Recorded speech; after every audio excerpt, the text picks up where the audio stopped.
మీ ఎలాంటి వ్యాపార ప్రకటనలకైనా వెంటనే మా ఛానల్ సంప్రదించండి. యా కుక్షి వివరే కృత్వా స్వయం రక్షతి సర్వతః నమామి జననీం దేవీం పరాం ప్రకృతి రూపిణీం కృచ్ఛేన మహతా దేవ్యా ధారితోహం యథోదరే తత్ప్రసాదాత్ జగద్దృష్టం మాతర్నిత్యం నమోస్తుతే పృథివ్యా యాని తీర్థాని సాగరాదీని పర్వతః వసంతి యత్ర తాం నౌమి మాతరం భూతిహేతవే. మాతృదేవో భవ పితృదేవో భవ. ఇప్పుడు మనము జూన్ నెల 2026 సంవత్సరంలో గోచార ఫలితాలు ద్వాదశ రాశుల వారికి ఏ విధంగా ఉంటాయో తెలుసుకునే ప్రయత్నం చేద్దాము. అది కూడా సశాస్త్రీయంగా. ఇందులో నా కల్పనను కానీ మిమ్మల్ని ఇంప్రెస్ చేయడానికి అబద్ధాలు కానీ కోతలు కొయ్యటం ఉంటారు మామూలుగా వాడుక పదంలో, అలాంటివి ఏమీ ఉండవండి. శాస్త్రం ఎంతవరకు చెప్పిందో అంతవరకు మాత్రమే చెప్తాం. మిమ్మల్ని ఇంప్రెస్ చేయడానికి కానీ లేదా మిమ్మల్ని బాధ పెట్టేసి భయపెట్టేసి ఏవో జపాలు తపాలు చెయ్యాలి అనేటటువంటి తాపత్రయం కూడా ఏమీ లేదు. శాస్త్రం ఎంతవరకు అంతవరకు మనం చెప్పడం జరుగుతుంది. ఇది కేవలం గోచారం మాత్రమే. దీని ఫలితం ఒక 10 to 15% ఉంటుంది. నిష్ణాతులైన వారు చెప్తే, మామూలుగా ఏదో సగం సగం తెలుసుకుని చెప్తే అది ఎంత పర్సెంటేజ్ ఉంటుందో భగవంతుడికే తెలియాలి. కాబట్టి మిగతాదంతా కూడా వ్యక్తిగత జాతకం మీద ఆధారపడి ఉంటుంది. కాబట్టి మీ దగ్గర మీ తాలూకు date of birth, time of birth, place of birth ఇట్లాంటివన్నీ ఉన్నట్టయితే వ్యక్తిగత జాతకం రాయించుకోండి. అది 100కి 75% జరుగుతుంది. ఇంకా 10%, 15% ఆ భగవంతుడి చేతిలోనే ఉంటుంది. అంచేత దీనికి మీరు ఏదో ప్రిఫరెన్స్ ఇచ్చేయక్కర్లేదు. ఈ యూట్యూబ్లో చూసి చాలామంది ఫోన్ చేస్తున్నారు. చాలామంది గురువుగారు మీరు ఒక్కరేటి చెప్తున్నారు, అందరూనేమో ఏదో నీకు లక్షలు వస్తాయి, కోట్లు వస్తాయి. ఏమీ రావు నాయన, నీకు కోటి రాదు, లక్ష కూడా రాదు. అంచేత అటువంటివేమి నువ్వు భ్రమలు పెట్టుకోవద్దు. నీ శ్రమను నువ్వు నమ్ముకో, దేవుణ్ణి నమ్ముకో, నీ శ్రమను నమ్ముకో, నిన్ను నువ్వు నమ్ముకో. ఇది నేను చెప్పదలుచుకున్నది. అంటే గోచారం ఏంటంటే, ఈ గ్రహాలు ఏంటంటే మనకి రాబోయేదాన్ని సూచిస్తుంది. అది ఎప్పుడు నాకు పూర్తిగా తెలిస్తే మీకు నేను సూచించగలను. నాకే ఏమీ తెలియకపోతే నేనేం చెప్పాలి? ఏదో కథ చెప్పాలి. అంచేత వాటి మీద పెద్దగా ఆధారపడకండి. వ్యక్తిగత జాతకం మీద ఎక్కువ ఆధారపడండి. అది చాలా వరకు నిష్ణాతులు కావాలి. దానికి కూడా గోచారానికే కాదు, జాతకం రాయాలని కూడా నిష్ణాతులైన వారు ఉంటేనే మాత్రమే జరిగే అవకాశం ఉంటుంది. ఇది గమనించగలరు. ఓకే, ఇప్పుడు తులారాశి వారికి జూన్ నెల 2026 సంవత్సరంలో గోచార ఫలితాలు ఏ విధంగా ఉన్నాయో సశాస్త్రీయంగా తెలుసుకునే ప్రయత్నం చేద్దాం. ఇక్కడ తులారాశి వారికి పంచమ స్థానంలో రాహుగ్రహ సంచారం జరుగుతుంది. పంచమ స్థానంలో రాహుగ్రహ సంచారం అనేటటువంటిది అసలు యోగించజాలదు. సంతానం మీద చాలా దుష్ప్రభావాలు చూపిస్తూ ఉంటుంది. ఒకవేళ పిల్లలు పుట్టనటువంటి వారు కనుక దీన్ని పంచమ స్థానంలో రాహుగ్రహ సంచారాన్ని నాగదోషంగా కూడా పరిగణిస్తూ ఉంటారు. కొంతమందికి సంతానం కాకపోయినటువంటి సందర్భాలలో నాగ ప్రతిష్ఠ కూడా చేయిస్తూ ఉంటారు. అందుచేత రాహు పంచమ స్థానంలో ఉండటం అనేది పూర్వపుణ్యాన్ని స్థానం అని అంటారు, సంతాన స్థానం అని అంటారు. కాబట్టి ఇక్కడ పూర్వపుణ్య స్థానంలో రాహు ఉండటం అనేది అంతా శుభప్రదం కాదు. చాలా చెడ్డ ఫలితాలనే ఇస్తూ ఉంటుంది. ముఖ్యంగా సంతానం కలిగి ఉన్నట్టయితే సంతానం కలగకుండా ఉండడానికి అవకాశం ఉంటుంది. ఒకవేళ సంతానం కలిగినా కూడా ఆ సంతానానికి సత్ప్రవర్తన ఉండటం కూడా చాలా తక్కువగా ఉంటూ ఉంటుంది. ఈ విధమైన లక్షణాలన్నీ రాహు పంచమ స్థానంలో ఉండటం వల్ల జరుగుతూ ఉంటాయి.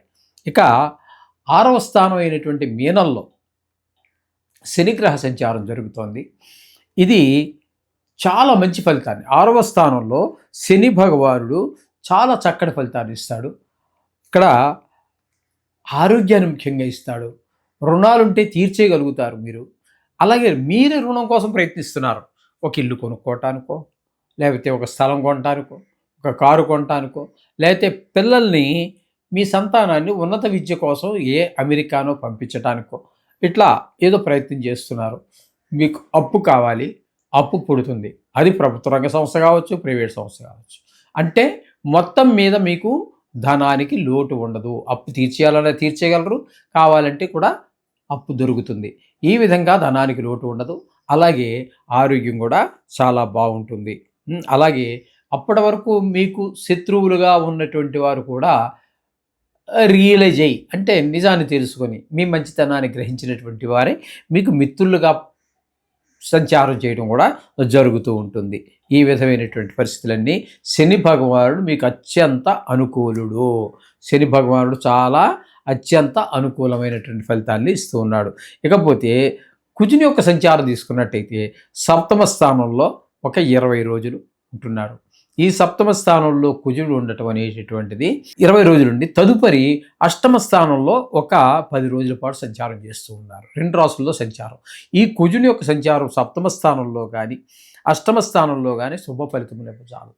సప్తమ స్థానంలో ఉన్నప్పుడు అవివాహితులైనట్టయితే వివాహ విషయంలో కొన్ని అవరోధాలు కలిగించేటట్టుగాను ఉంటుంది. అలాగే ఒకవేళ వివాహం అయి ఉన్నట్టయితే భార్యాభర్తల మధ్యన కొంత పొరపచ్చాలు వచ్చే అవకాశం ఉంటుంది. భాగస్వామ్యంలో వ్యాపారం చేసే వారి మధ్యన కూడా అభిప్రాయ భేదాలు తలెత్తేటటువంటి అవకాశం ఉన్నది. ఇక 8వ స్థానంలోకి వచ్చిన తర్వాత అక్కడ మన సంబంధికులు, లేకపోతే బాగా ఆప్త మిత్రుడు, లేకపోతే మనతోటి బాగా అనుబంధం ఉన్నటువంటి వారు ఎవరో చనిపోవడానికి రెడీగా ఉన్నారనో, లేకపోతే చనిపోయారు అనేటటువంటి దుర్వార్త వినడం కూడా జరిగేటటువంటి అవకాశం ఉంది. అలాగే హఠాత్తుగా ధన నష్టం వచ్చే అవకాశం ఉంటుంది. కొన్ని సందర్భాల్లో అవమానాలు, అపహాస్యాలు పాలవటం కూడా జరిగేటువంటి అవకాశం 8వ స్థానంలో ఈ కుజుని యొక్క సంచారం జరుగుతూ ఉంటుంది. అదే అష్టమ స్థానంలో రవి యొక్క సంచారం ఒక 15 రోజుల పాటు జరుగుతోంది. అష్టమ స్థానంలో తదుపరి అదే రవి 15 రోజుల తర్వాత 16వ తారీఖు నుంచి మొత్తం మళ్ళీ భాగ్యస్థానంలో సంచారం చేస్తున్నాడు. ఇక్కడ రవి మీరు తీసుకున్నట్టయితే అష్టమ స్థానంలో కానీ 9వ స్థానంలో కానీ సుఫలితాలు ఇవ్వడం. అష్టమ స్థానంలో ఉన్నప్పుడు ఎలా అయితే కుజుడు మన ఆప్తమిత్రులు, బంధువులు ఎవరో చనిపోయడానికి సిద్ధంగా ఉన్నారనో ఎలాంటి దుర్వార్తలు వింటున్నామో అలాంటి ఫలితాలనే రవి ఇస్తున్నాడు. అలాగే భాగ్యస్థానంలోకి 9వ స్థానంలోకి వచ్చినటువంటి రవి కూడా అక్కడ తండ్రి గారి ఆరోగ్య విషయంలో కొంచెం ఇబ్బంది పెట్టేటటువంటి అవకాశం ఉంటుంది. అలాగే దైవ ప్రార్థనలు, దైవ దర్శనాలు కూడా మీకు ఇబ్బంది కలిగేటువంటి అవకాశం రవి వల్ల కలుగుతున్నది.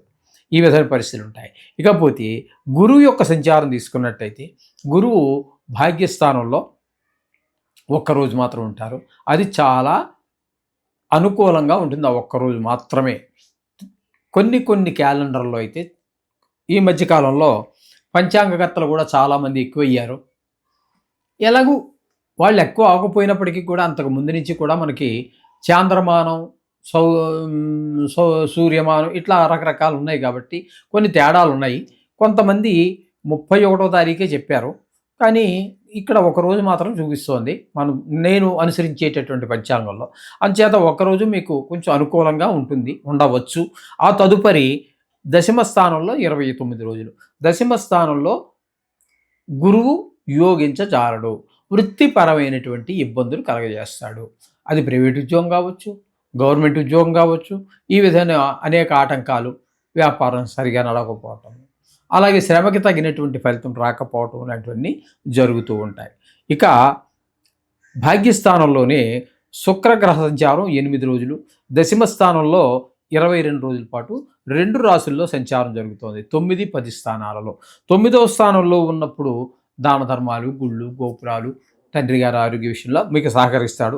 దశమ స్థానంలోకి వచ్చాక వృత్తిపరంగా మిమ్మల్ని బాగా పైకి తీసుకువస్తాడు.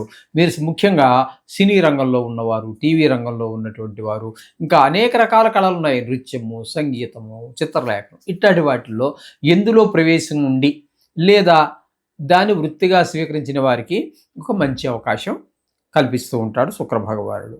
ఇకపోతే బుధుడు 22 రోజుల పాటు భాగ్యంలో ఉంటున్నాడు, భాగ్యస్థానంలో. అక్కడ యోగించజాలడు. కానీ తదుపరి అదే బుధుడు 8 రోజులు దశమస్థానంలో ఉన్నాడు. దశమస్థానంలో ఉన్నటువంటి ఆ బుధుడు మాత్రం మీకు ఉద్యోగంలో, వ్యాపారంలో ఒక